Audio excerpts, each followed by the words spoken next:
Gone are the days that we think mental health is reserved for whatever, or people that are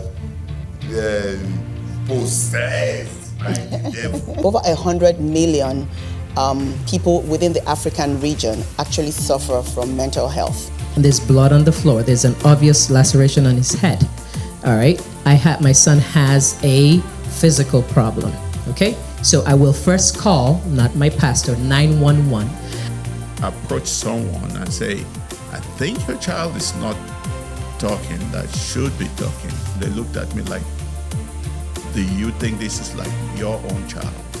Most of us, unfortunately, maybe fortunately or unfortunately, we are one trauma close to developing a mental health issue.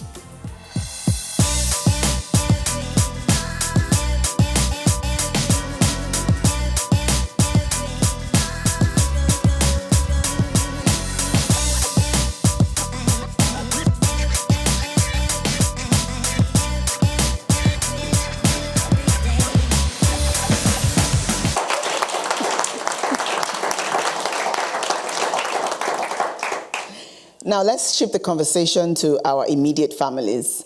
In my professional experience, and I think Dr. Champion and Dr. Akeri would attest to this, that we're seeing more and more teenagers and young adults struggling with their mental health. We tend to put a lot of pressure on our children. The way we're raised, we expect them also, we put that same pressure on them. A lot of us are overachievers as parents, so our children do struggle to, catch up with us, and they want to be like mom, they want to be like dad. And like I said, we're seeing a lot of mental illness in them. They're more emotionally fragile than we are. And I think maybe based on the environment that they're been raised in. We were raised in Africa. A lot of us are tough, we've under any conditions we survive. Okay? So, but then as parents, we need to realize that these children are emotionally fragile. They're not, raised like us, like we were. Because yes, they're raised in African homes, but then when they go out into the community, they are faced with so many challenges. So my question is to Dr. Ayo and Dr. Champion. How do mental health challenges present in our teenagers and young adults?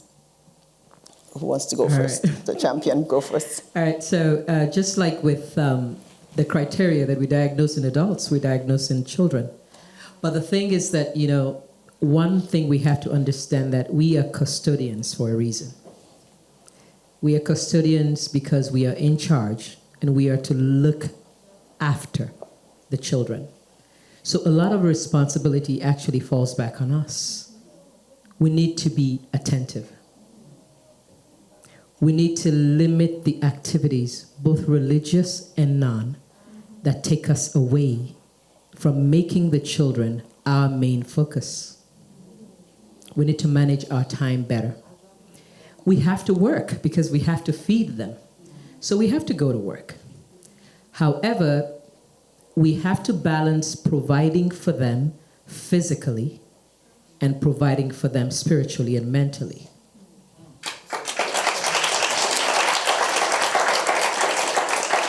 Because if you provide for them physically and they have all they need, I have heard several young adults say, my mom was never there. And they didn't understand that the reason your mom was never there was because of you, had nothing to do with her. But by that time, it's too late. There's 3 prescriptions this child needs. So to avoid that, we have to be more attentive. Another thing is we brought them here.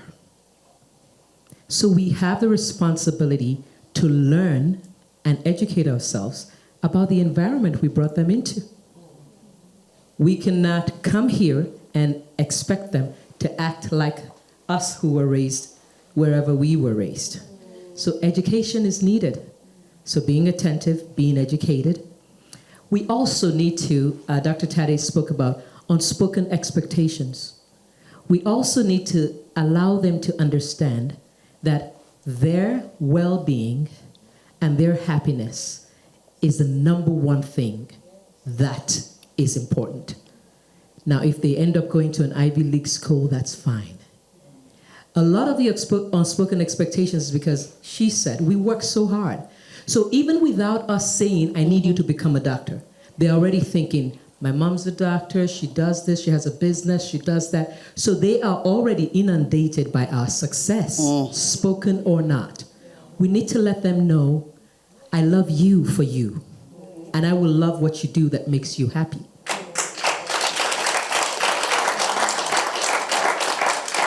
After that is done, and they know that we are receptive, if we are not too busy, we will be receptive. When we are stressed, they can tell because our mind, our eyes, our emotions are not available, so they're not going to come to you.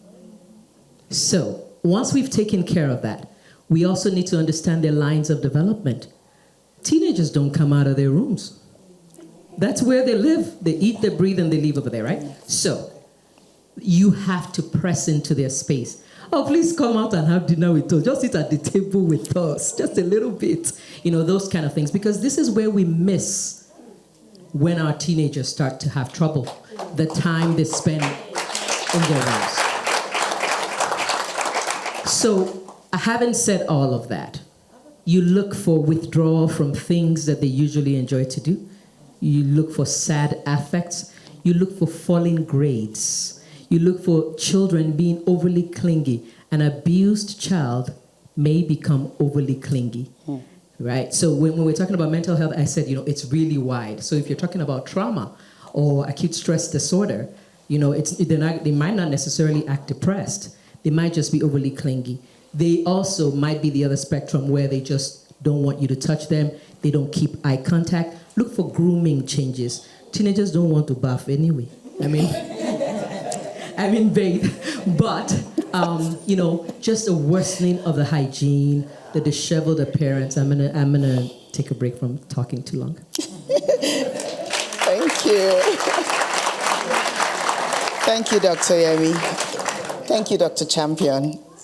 I'm gonna, the follow-up question will be to you, Temi. As a Nigerian-American parent who was raised here in America, what are some of the common challenges that teenagers and young adults face in the diaspora? Okay, so for me, I can speak on, growing up here and having to assimilate and acculturate to the culture of American culture and not trying to lose my own Nigerian traditional culture, That could be very challenging for a teenager before you even get into going to high school. So for me, I would advise that you have a trusted adult. I know we live with our parents, and they could be, some can be very traditional, don't want to listen to you, but having a trusted adult that, wants the best for you is who you would speak to. And also asking questions, because I do remember, growing up in a completely different country, different environment, learning their culture. You may not want to pick up everything that you're being offered. Think about high school when you're being met with peer pressure, wanting to get along and be part of the crew. You want to have an independent mind, but also a mind that is also willing to seek knowledge, ask questions from trusted adults, and also using that in a way to shape your development. Because during that time, you're also dealing with your adolescence, your body is changing, your mind is, receiving a lot of information. So being a parent now, I'm also, trying to be receptive of that with my little kids. But growing up in that environment, I advise that you ask questions, communicate. If you cannot communicate with your parents, communicate with someone they're close to that you trust is, going to be for your own, that looks out for you, and that's the best I can really say as far as that. Thank you.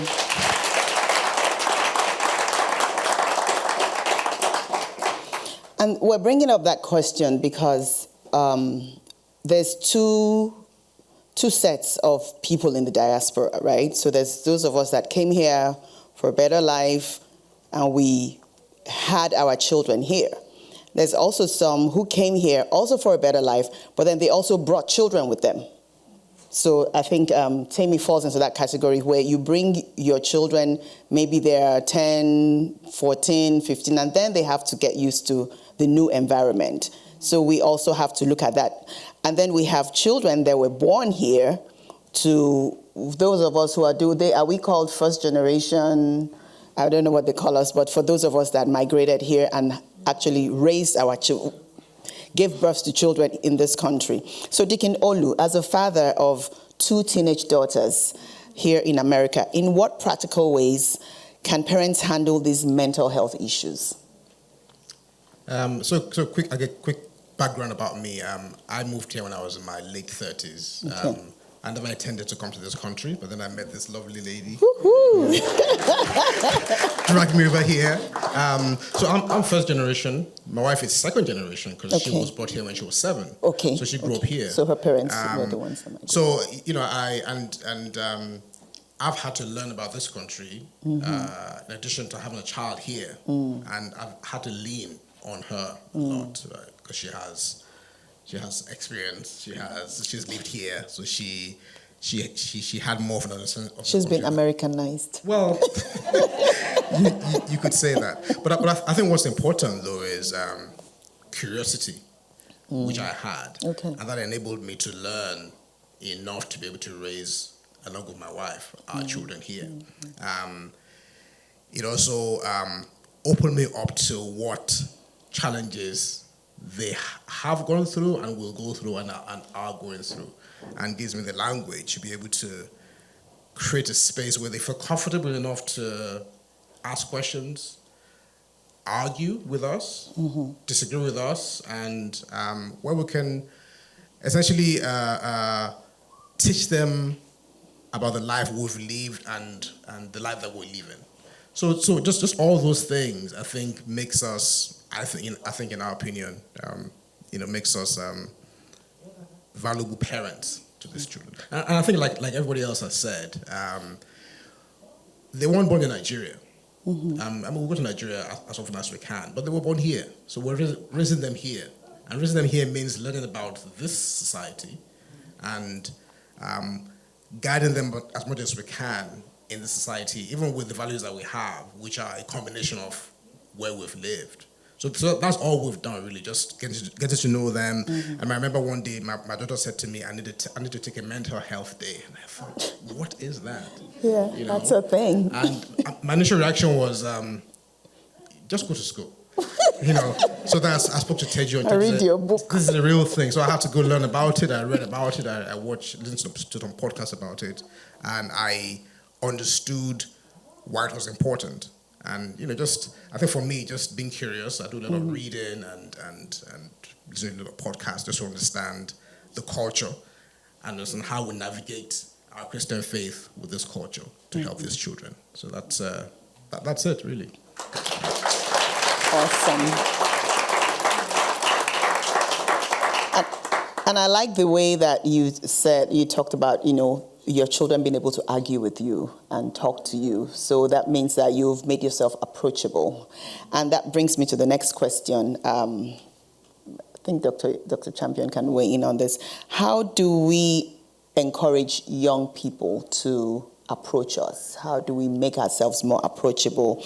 Because many of our children in our community, they complain that we don't talk to them, we dismiss them, we yell at them. Some of them, I see some people nodding in the audience. Some of them accuse us of being verbally, physically, and emotionally abusive. And I see more nods in the audience. And so in what ways can parents foster openness and make themselves more approachable? I will start with Dr. Yemi and then Dr. Akere, and maybe Brother Tayo can also weigh in on that. Thank you so much for that question. So I believe that, like we already mentioned, that we need to make sure that we're available. The same way for children, again, for adults in the church. We're raising our children in the church, so we can't take it out of the Christian context. First, this kind of conversations. Can we just give a hand for what we're doing right now? children are in the room, and some of our children are going to be watching this. So they know, oh, so my mom even knows what's depression, right? That's it, open conversations. And the same way, you know, some of us would call our pastors to ask them what we should have for breakfast in our house because their voices are so revered. So when we have the conversation coming from those revered and respected voices, it means we're normalizing it. So first we normalize it. This is not as rare as you think. A lot of people are on antidepressants. Usually in school they will tell us, you know, if you look in the room, there's two people there, one of them should be or is on an antidepressant or anti-anxiety or mood stabilizer. And it is the truth. So we normalize it from our voices as parents and from our spiritual leaders. We live in America. We did not know a lot of people with mental health disorders if you grew up, say, in Africa, because one, they were probably not attended to until they totally flipped, and then they're locked away. Mm-hmm. So we have this notion that anyone who has a mental health disorder is crazy. So we need to destigmatize that to let them know that, no, it's different forms of mental health disorders expressed in different symptoms. And the more we openly talk about it, the more education we do, everybody knows that we know what's up. Number 3, we personalize it. When my daughter knows that I struggle as well, it'll be easy for her to come to me and say, Mom, I'm anxious about my test. Anxious about which test? Go and read your book. I need to let her know that I get anxious when I'm going for a job interview. My spiritual leaders need to let me know that they also, you know, when you tell a story and you give a personal testimony, it has so much strength. Mm-hmm. When I talk openly about, I'm so invested in mental health disorders that you would think I was supposed to be a psychiatrist. But anytime I talk to anybody about it, I say, you know, I know a lot. I have family members that are bipolar. Mm. And, you know, I say that so that you can know you're not talking to a doctor. You are talking to a human being who has the same struggles that you have. So the question about how can we be more approachable, let's be transparent about it. Let them know, our children, that they can always come home. No matter what happens. By God's grace, they won't kill a person. But even if something really terrible happens, you can always come home. So when they know that, then they'll be willing to come to us. And to our young adults, everything you're going to go through, we have already been through. Mm-hmm. So we do have some knowledge. And lastly, I would say, I'm anti-Yemi to a lot of young adults. But I understand that I'm not anti-Yemi to my 2 children, Munife Olua and Mofeti Olua. So they're not going to come to me. As much as everybody else's kid likes to come to me, mine are not going to come to me, and it breaks my heart. So, but what I do is I find a trusted adult. I surround them with their own anti-Yemis. They will look in their environment and find that person that they can talk to when they can't come to you. Thank you.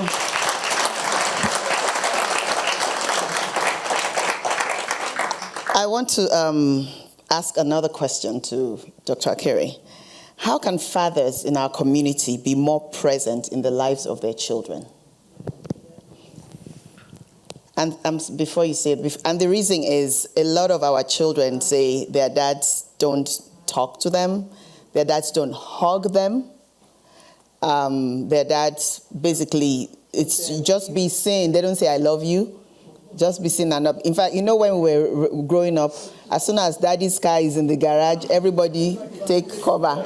So a lot of fathers still maintain that, you know, persona, even here in the diaspora. So please, for you and my soccer dad here, I would like you to shed a little light on how fathers in our community can be more present in the lives of their children.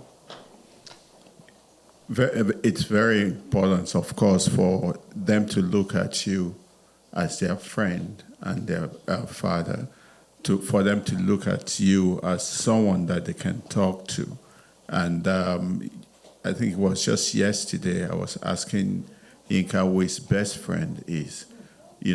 I used to say that he is my best friend. And yesterday he said, Daddy, and I don't mean that to say that that's what I see, that's what should be, but we should have some closeness, some tightness between them. I play games with them, play soccer with them, play the computer game with them, different games with them. They will beat me, and we laugh about it, and I'll say, okay, I'll get you next time, and that'll be the end of it. But the one that I really enjoyed the most was COVID. And I'm not talking about the closeness that we got because we were staying in the house, because a lot of people, it was friction. But I had less staff, and I took them to work and gave them different roles at work. Oh my goodness. About a month later, we have this time that we spend together and just share. We have what we call the family time, and once a week and during that time, by the time they pieces the time in the office, is like, wow, this is the best time ever. This is, because of course when I come home and I'm stressed and all of that, and we all still have to deal, but now they actually see why. And they try to distress me at work before we get home. And the nicest is when they come to me, somebody called and they're approaching me with a question, and I'm walking past and so that. I'm like, no, not that, doctor. Dr. Kerry in the office. It's not Dad in the office. It was so funny, but I tell you that I love that time. So I found out that the best thing that we as dad can do is not just be home with them, play with them at home. When we have the opportunity, take them to walk with us. When we have any opportunity, even when you have to take vacations, take them with vacations. Do stuff with them that that when you're gone, they will remember you for life. And that's those activities are what they will remember when they're in college. That will make them want to come back home. So. Thank you.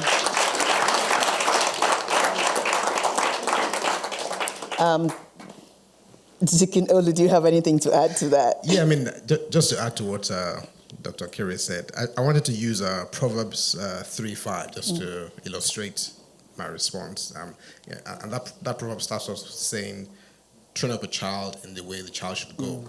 Now, it struck me that you can't train someone you don't spend time with.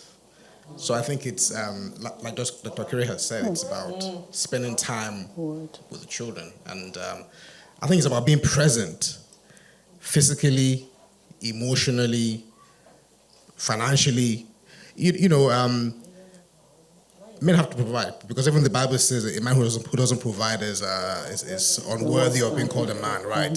We have to provide, yes, but we also have to be present in our families, in our children's lives, because it is our presence that adds value to them. Yeah, the provision is important, the resources are important, but our presence, our engagement with them, our creating a space where they feel comfortable to grow, where they feel even comfortable to challenge us, to argue with us, to have a discussion with us, just like Dr. Akiri said, somewhere where they can feel that they can always come to, regardless of what the world throws at them. And the world will throw things at them. So I think just being present, I think for fathers, being present emotionally. Many of us are present physically, but we're not really there with the family. So I think just those things will help. And just making an effort to know who they are, what are their interests. what are their likes, what are their dislikes. You may know their friends. I mean, I have 2 teenagers, and anyone who has teenagers knows they don't really want to spend time with you. You have to insist on, maybe 1 day a week to spend time with them. But yeah, that's just be present in all ways. Thank you. Thank you so much for that. So the final question, I want every panelist to give us a final remark and just tell us, how do you think we can control our mental health? What should we be doing to have just generally an advice for everybody? So we'll start with Temi. One thing I would say is communicate. Just talk to someone that, like I keep saying, a trusted person. If you don't speak or let it out, it's going to bottle up, and you can have an outburst in the wrong, most inappropriate time. So just communicate whatever it is that may be bothersome to you, and also use resources that may have been presented to you either here or anywhere else at a place of work, in school. Especially if you're a student, there are lots of resources in school. Use them, but most of all, communicate it when you're struggling. It doesn't have to only be mental illness, because certain little things can also lead to mental illness. If it's, I'm not able to pay certain bills, or I'm not able to, eat well, or whatever the case may be, talk to someone about it, and hopefully that would help. Dr. Akere.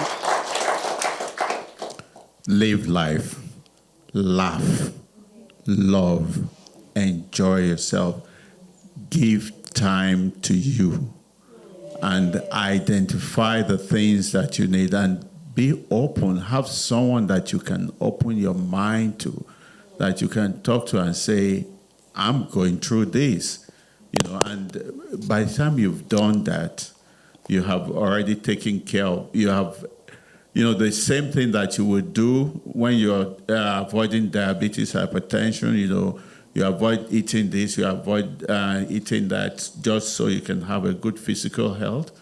That's what you need to do for mental health, to love, and live well, and then be accountable for the things that you do.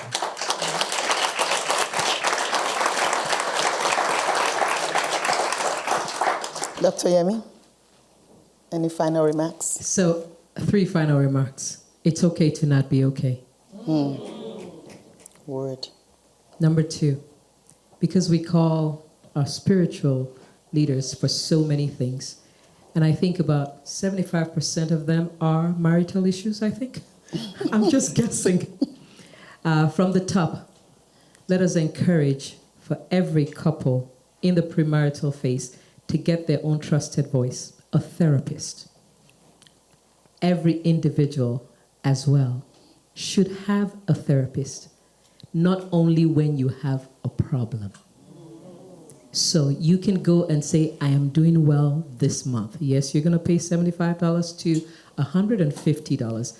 But as a primary care physician, my main goal is preventive health care, not diagnosis and treatment. It's much cheaper. So please, get a therapist.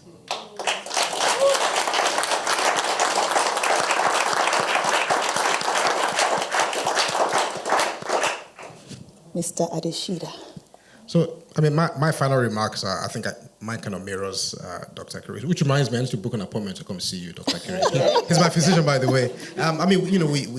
We all do annual physicals, I guess, every year. Not because we're ill, but because we want to ensure that, our health is in good shape. And I think we should do that, as couples. Did you, yeah. As families, pastors should do it too. I think the second thing is, and this has worked for me, you find that everyone wants a piece of you, work, your family, your wife, your children. Find something that you enjoy doing for yourself. I cycle with a couple of people from church. I run. I like to read. I do all kinds of things. But find something, because that's good for your mental health too. And the third thing is just like I said before, be present. If you're single, yeah, be present too. If you're married, be present in your marriage, in your home. And yeah. Thank you.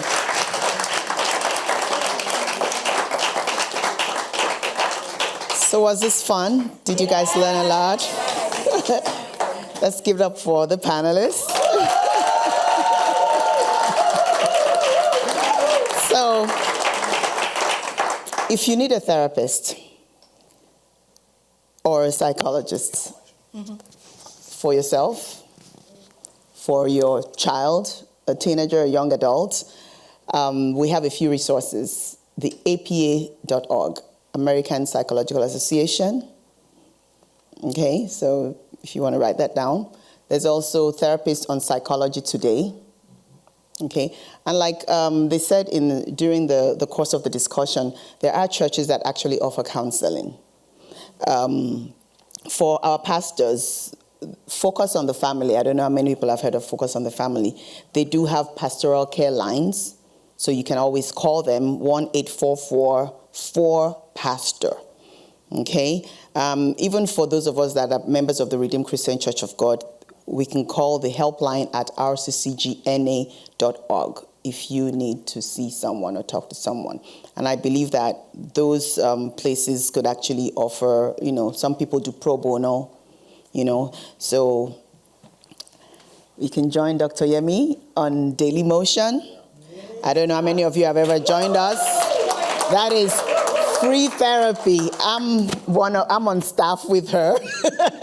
So sometimes we get on there and we, talk about these issues. So she's on every other Saturday, right? Every other Saturday, she's on Daily Motion. So just go on Facebook and she's there 7 p.m. every other Saturday.